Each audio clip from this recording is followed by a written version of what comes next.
Hello, welcome to the video. John Bodine here with Redemptive Psych, and in this video we are continuing our 16 type series, going over each of the 16 profiles in some depth but not exhaustively to get an accurate portrait of each of the types.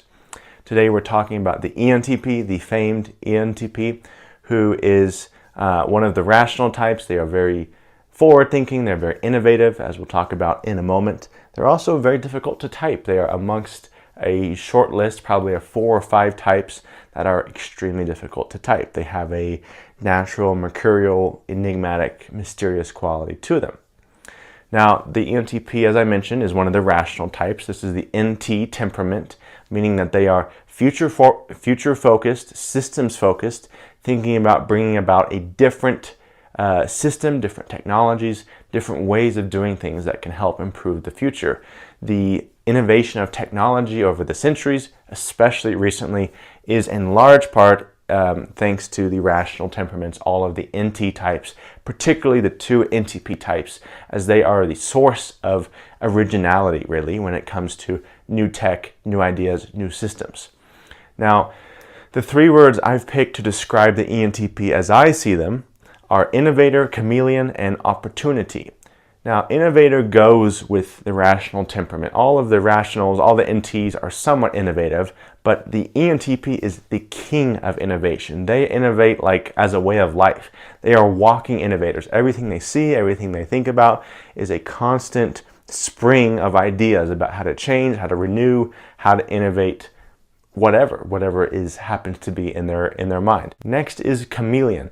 ENTPs are hard to pin down. They kind of move around. They are like the water, as extroverted intuition is like the water. Both the ENPs have this mysterious, enigmatic quality to them. You may see them in one group or in one situation and they embody the characteristics of that group, and then you see them somewhere else and they're like a totally different person. It doesn't necessarily mean they're inauthentic. It just means they have a tremendous capacity to shapeshift and to become something different. It's sort of part of who they are. Now, they can use that to be more insincere, or they can use that to show up and show different parts of themselves in different situations. This is one of the reasons they are phenomenal actors. If you list out the 50 greatest actors of all time, probably at least 35 of them are going to be ENTPs, maybe more, because this is their natural gift to shapeshift, to embody the energy, the intentions of the people around them, and to act accordingly. And then third, opportunity. I'm going to read you a quote from Carl Jung that discusses both the NE heroes to give you a feel for what they deal with. He says, "Naturally, this attitude holds great dangers, for all too easily the intuitive may fritter away his life on things and people, spreading about him an abundance of life, which others live and not he himself. If only he could stay put, he would reap the fruits of his labor. But always he must be running after a new possibility, quitting his newly planted field while others gather in the harvest. In the end, he goes away empty."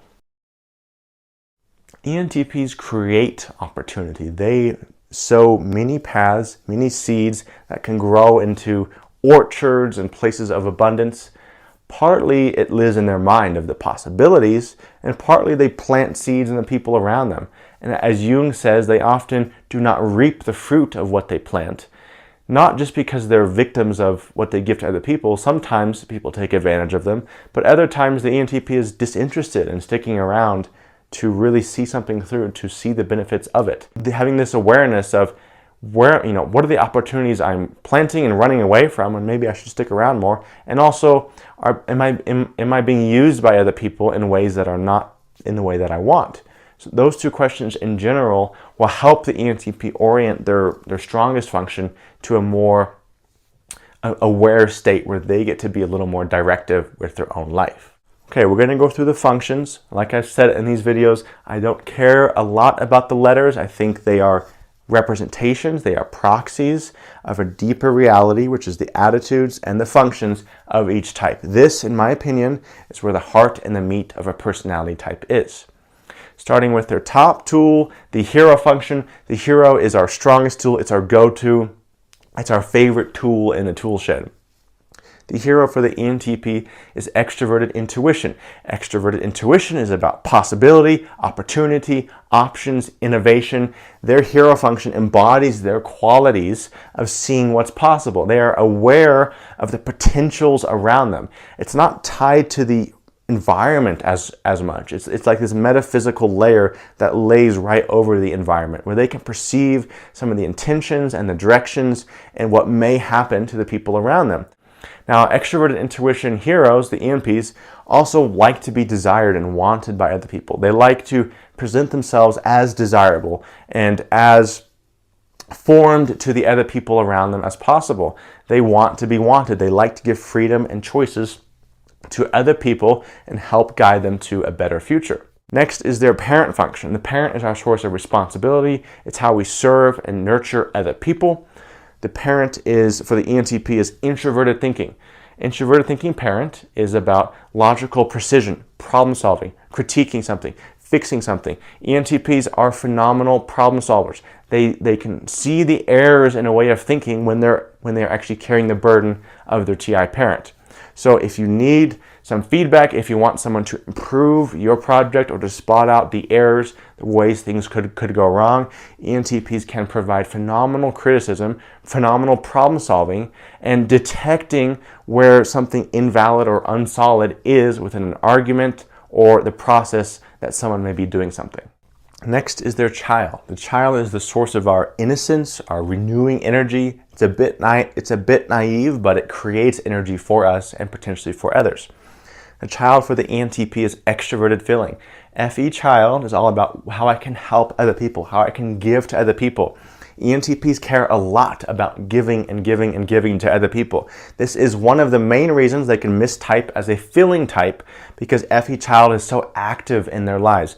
This is also where their social skill comes from. Part of their social skill comes from FE child, their awareness of the social sphere around them, their awareness of the social norms, what other people care about, what they like. They like to make people feel better. They like to take away the pain. They like to give gifts. They like to do whatever it takes to give to that person. Now, this can be a struggle for them when they are doing that because they don't value themselves sufficiently. So they are relying potentially on other people's gratitude and appreciation to make themselves feel better, as opposed to leading more with the parent, where it says, okay, how can I actually help that person? Is this going to help or not help them? When their child is filtered through their logic and their problem solving, it allows the child to not be so reliant on other people's appreciation and gratitude. Next is their inferior. The inferior function is the source of our insecurity, perhaps our anxiety, and our vulnerability.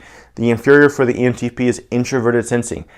Introverted sensing is all about my experience, my loyalty, my past, my duty. ENTPs are afraid or worried that they are not strong, that they are weak, that they don't have what it takes to deal and contend with reality. They're also afraid and worried about being uncomfortable. They're very sensitive to their internal experience. If they have not developed endurance or certain abilities to deal with reality, they can be very reliant on external substances or habits that make them feel better, that numb the pain. They're very aware of their pain. They're very sensitive to it. It's like a constant thing for them. So finding healthy outlets to do that will dictate whether the ENTP can become healthy or whether they're going to go down a path that might be really hard to recover from. SI inferior is also a source of loyalty. They are extremely loyal to the people who they give their loyalty to. As soon as they give their loyalty, it's very hard for them to move away from that, even if they find themselves in situations where they really should maybe move somewhere else. This is something all the NPs deal with, especially the NTPs, because extroverted feeling can make them feel guilty for doing what's best for themselves at times. As they gain more life experience, they become less afraid of reality when they have more life experience, when they don't push away from reality, when they expose themselves in small doses. It builds their resilience. It builds their capacity to endure, to last. And then they become less afraid of the unknown. They become less afraid of controlling the situations around them because they have built internal strength within them. Next is the Nemesis. Think of the Nemesis as what pushes and pulls against our hero to challenge and to expand it. The nemesis for the ENTP is introverted intuition. Introverted intuition is about my path, my choice, my future, my freedom. They are worried about not being free. They are worried about being stuck. They are worried about the things that they want or are pursuing are not going to lead anywhere and are just going to lead to them being more stuck and in more pain. The reason that the nemesis is pulling on the any hero is because the ENTP naturally elevates the desires of other people far above their own. It's like they don't allow themselves to have a stake in the game as much. But if they can listen to the nemesis a little more and say, you know what, I actually do want a couple things. There are some things that I actually am driven towards for myself. If they allow themselves to have a stake in the game, it actually allows them for the choices that they give to other people, the possibilities that they reveal to other people, to be more accurate and more helpful. Because they can think of all the possibilities that may or may not be attached to reality. But when they filter those through the context of their own desires, their own intentions, it narrows down the field to be more accurate, more precise, and more helpful for other people. So if you allow yourself just to ask, what might I want in this situation? What do I don't want in this situation? It allows you to give choices to other people that you are also on board with. Next is the critic. The critic function is where we have our inner criticism, our inner skeptic. It's like an old person who has a capacity for bitterness and dismissiveness. Now, the critic can become more than that, but that's its natural state.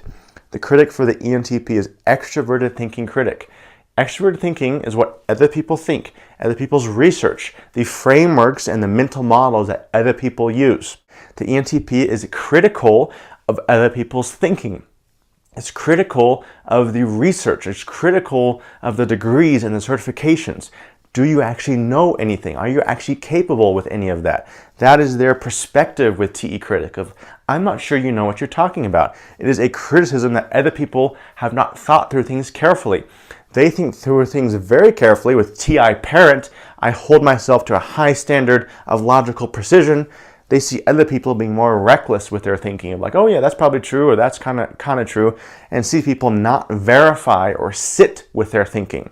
So they can be very dismissive of other people's thoughts, to attack them before they even get them out.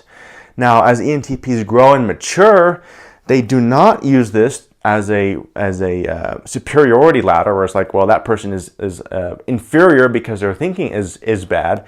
Instead, they use TE Critic to teach, to not assume that someone's stupid, but perhaps to assume that maybe they don't have the right context or the right information. And once they take on the role of the teacher at times, like Socrates, for example, they ask questions instead of telling people things. And through asking questions, they become more accurate in determining someone's level of thinking. And they can use TE Critic to develop other people's thinking instead of just push it away and dismiss it. Next is the trickster. The trickster is a source of, it's like a shapeshifter in of its own right. We kind of think we understand it, and then the next moment it's something else and we actually don't. The trickster for the ENTP is introverted feeling. Introverted feeling is about my worth, what's better, what's worse, what is the priority, those kinds of things. FI trickster does not know how to value itself. ENTPs don't understand their own worth. They don't understand the intrinsic worth of other things that are determined by their own judgment. They rely on other people's value judgments with FI child. They rely on other people telling them that they are good or bad to gauge their own worth. They have a very hard time gauging what's valuable and what's not valuable. They instead gauge the utility. Does it work? Does it not work? Is it efficient? Is it inefficient? Then it's good or bad. Because of that, they have this blind spot here with the evaluations of things, with the emotions, with the values, with the prioritization. They tend to struggle with all those things, or at least be inconsistent with it. So recognizing that your relationship with your own worth and how you value other things can kind of shift around. It can be a little arbitrary and can be dictated by the people around you. And as you become aware of that, over the course of your life, you can develop some awareness of what the trickster is actually about. And lastly, the demon. The demon, also called the underminer, is our more repressed function. It's what can create destruction and havoc in our lives, especially when we don't know about it. The demon for the ENTP is extroverted sensing. This is other people's experience, other people's comfort, other people's visceral experience within the five senses, what other people have been through, my ability to manipulate the environment and to skillfully deal with mechanical things. ENTPs often naturally struggle with this. The relationship here is between SI inferior and the demon. If I'm so stressed, if I have too much on my shoulders, ENTPs naturally make other people uncomfortable. They squeeze out the experience of other people. They often make them uncomfortable because they may have too much on their shoulders. So this relationship between their own experience and the stress and the weight of that making a bad experience for other people is something that can really be their Achilles heel, particularly if they're not aware of it. But ENTPs are one of the most creative, one of the most original of all the types. They are great at seeing the possibilities, seeing the potential of people, of opportunities around them. And like Jung also said of both the ENPs, they can inspire desire and passion like no one else. They can start movements that no one else could start. They just have to be careful to filter it through the lens of truth and not take on too much burden, and through that, they can actually help other people in the way that they intend. That's the ENTP in short. I hope you guys enjoyed, and I'll see you next time.